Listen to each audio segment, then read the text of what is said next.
ہمارے آقا صلی اللہ علیہ وسلم کا عمل، آپ کا طریقہ وہ رزق کو بچانے کا تھا، ضائع کرنے کا نہیں تھا۔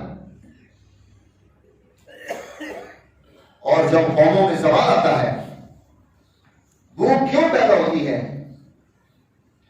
کہ ہم بڑی کثیر تعداد میں رزق کو اٹھا کر ڈسٹ بن میں پھینکنے والے بن گئے، ضائع کرنے والے بن گئے، ہمارے دلوں میں طمع پیدا ہوگی، لالچ آ گئی۔ کھانوں میں دیکھنے کیا ہوتا ہے، حدیث پاک میں آتا ہے 2 آدمیوں کا کھانا، ایک آدمی کا کھانا 2 آدمیوں کو، مسلمان کو پورا ہو جاتا ہے۔ آپ سارے لوگ ماشاءاللہ دعوتیں کرنے والے ہیں، شادیوں میں شرکت کرنے والے، گواہ بننے والے، جہاں بھی کھانا تیار ہوتا ہے تو ایسٹیمیٹ جو لگایا ہے اس سے زیادہ کا تیار کرنے کی کوشش کی جاتی ہے مسلمان سوسائٹی میں۔ اگر ہم نے 400 بندوں کا ایسٹیمیٹ لگایا کھانے کا تو ہم کہتے ہیں 600 بندوں کا کھانا تیار کرو۔ اللہ کے حبیب فرما رہے ہیں 200 بندوں کا کھانا 400 کو پورا ہو جاتا ہے۔ لیکن مسلمانوں والی خوبی آج مسلمانوں کے اندر نہیں پائی جاتی۔ وہ تب ہو سکتا تھا کہ جب اس میں ایثار ہوتا، قربانی کا جذبہ ہوتا۔ رسول اللہ صلی اللہ علیہ وسلم کے مہمان تشریف لے آئے مسجد نبوی شریف میں،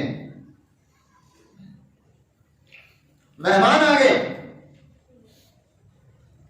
ان مہمانوں کی ضیافت کون کرے گا؟ ایک صحابی نے اپنے ذمہ لے لیا کہ ان کی ضیافت آج میں کروں گا۔ مہمان گھر چلے گئے، گھر والوں سے پوچھتے ہیں کہ کھانے کے لیے کیا ہے؟ انہوں نے کہا کچھ بھی نہیں ہے، ایک بندے کا کھانا ہے اور ہم 3-4 بندے گھر میں، کچھ بھی کچھ نہیں۔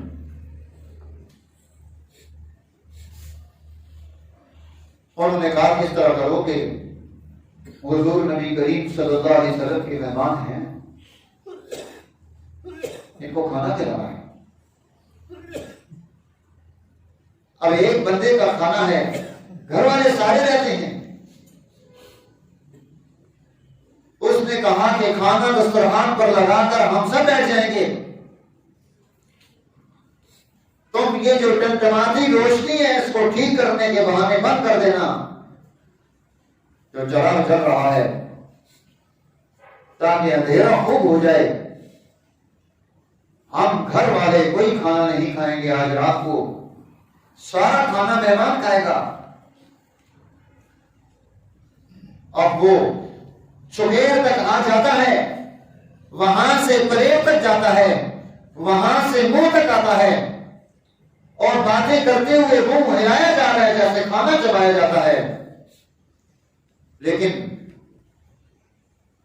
نہ چگیر سے روٹی دی جاتی ہے، نہ پلیٹ سے سالن دیا جاتا ہے، نہ لقمہ منہ میں ڈالا جاتا ہے۔ وَيُؤْثِرُونَ عَلَىٰ أَنفُسِهِمْ وَلَوْ كَانَ بِهِمْ خَصَاصَةٌ۔ تکلیف کے وقت میں، پریشانی کے وقت میں بھی انہوں نے ایثار کو نہیں چھوڑا، ان کی زندگیوں میں ایثار پایا تھا۔ اور آج ہم کیا کرتے ہیں کہ سارا کچھ میری پلیٹ میں آ جائے، اب پیٹ تو اتنا ہی کھائے گا جتنا اس کی روٹین ہے، زیادہ تو انسان کھا نہیں سکتا۔ اب یہاں میزبان نے کھانے بھی زیادہ تیار کر رکھے ہیں تو تھوڑا تھوڑا سارا کچھ کھائے گا تو پھر بھی پیٹ بھر جائے گا، لیکن ہرس اس کھانے کو ضائع کر دیتی ہے، کیونکہ ہم نے حضور علیہ السلام کی سنت کو، آپ کے طریقے کو، آپ کے انداز کو، آپ کے اسوے کو اپنی زندگی سے نکال دیا۔ اسے واپس لانے کی ضرورت ہے، ایثار کرنے کی ضرورت ہے۔ ساتھ بیٹھا ہوا شخص جو کھا رہا ہے وہ بھی ہمارا رشتہ داری ہوگا، وہ برادری سے ہوگا، وہ برادری میں سے کسی کا دوست ہوگا، وہ بہن کا تو نہیں ہے، اپنا ہے، جو کھا رہا ہے وہ اپنا ہے اور اس اپنے کو نہیں مل رہا۔ تو میرے دوستو، ہم نے اپنی زندگی میں سے اس ایثار کو نکال دیا، سنت کو نکال دیا،